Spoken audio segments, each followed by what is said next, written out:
Tapi kita akan kasih tahu awal mula startup masuk di Indonesia. Jadi, itu berawal dari gelombang.com. Saya tahu kan dia .com kayak gitu. Apa-apa.com. Populer banget di tahun 98 ya, 98 sampai tahun 2000. Perusahaan.com tuh muncul banyak banget gitu kan, kayak jamur gitu kan, muncul di mana-mana gitu. Sejak saat itulah muncul usaha yang digerakkan dengan internet, dan perusahaan tersebut menambahkan awalan E dengan akhiran .com, mungkin e-commerce.com Atau ecopot.com, bisa dilanjut lagi ya.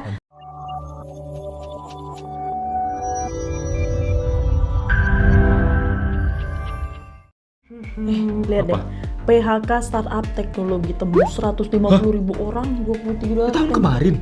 Ini 2023 lanjut lagi. Aku tadi juga baca berita kayak gitu. Nih, Goto resmi umumkan PHK 1.300 karyawan.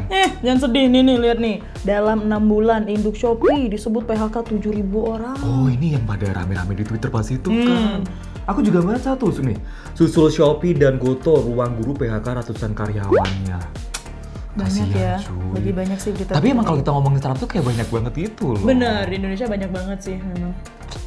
Kasian. Mending kita sapa aja sahabat Sonora. Hai sahabat Sonora, balik lagi di So Tahu. Sonora kasih tahu barengan dengan Sisha. Harya. Enggak dong. Tapi sahabat Sonora, ngomong-ngomong soal artikel-artikel yang kita baca di Benar, awal yang tadi tadi ya, soal startup di betul. Indonesia itu kan dilanda PHK massal. Betul. Tahun kemarin tuh kan akhir tahun beritanya cukup banyak gitu Iya. kan. Dan sedihnya tahun 2023 tuh Masih lanjut masih ada katanya. episode lainnya. Tapi Harya, kali ini kita nggak akan ngebahas kenapa startup bisa PHK karyawannya.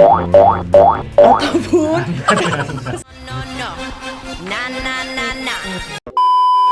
startup apa aja yang gulung tikar di Indonesia. No. Nah. Tapi kita akan kasih tahu awal mula startup masuk di Indonesia. Awalnya mereka ngetok-ngetok Bang Sewu, buka pintu kayak ada.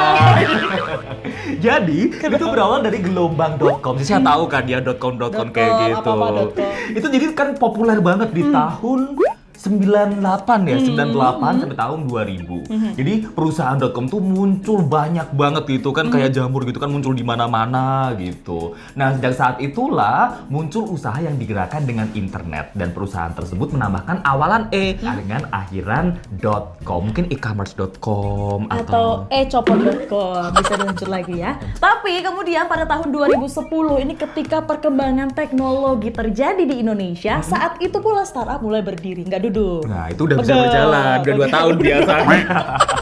Nah, startup Indonesia tuh baru mengalami pertumbuhan pesat, tahu nggak di tahun berapa? Tahun berapa? 2015. Jadi usianya kalau oke. dihitung tuh masih sekitar 8 tahunan gitu. Nah, tapi karena pesatnya pertumbuhan startup di Indonesia tadi, Harya, di tahun 2018, Indonesia pernah menduduki peringkat 4 sebagai negara dengan jumlah startup terbanyak di dunia. Nah, sekarang ini pun tuh udah ada banyak loh startup yang bergerak di berbagai bidang. Oke. Pakaian, Sip. media, keuangan, makanan, transportasi, pendidikan, itu juga ada, kesehatan dan juga lainnya. Banyak, sahabat Makanya pas Sonora. Covid kan tuh dulu juga ngetren banget kan konsultasi online, Oh iya, benar Juga startup ya. Nah, memang juga informasi lainnya adalah Indonesia ini juga memiliki 4 startup unicorn.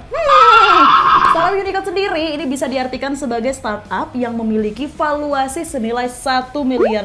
Itu kalau dirupiahin Ya, banyak beli kerupuk uang saku kita berenang. lah. Dan telah beroperasi selama 5 tahun. Nah, pesatnya startup di Indonesia pun juga didukung oleh karena banyaknya penduduk Indonesia itu kan jumlahnya dan juga pengguna sosial media yang semakin meningkat. Jadi kalau mau promosi itu jadi gampang banget. Tinggal pencet pintu.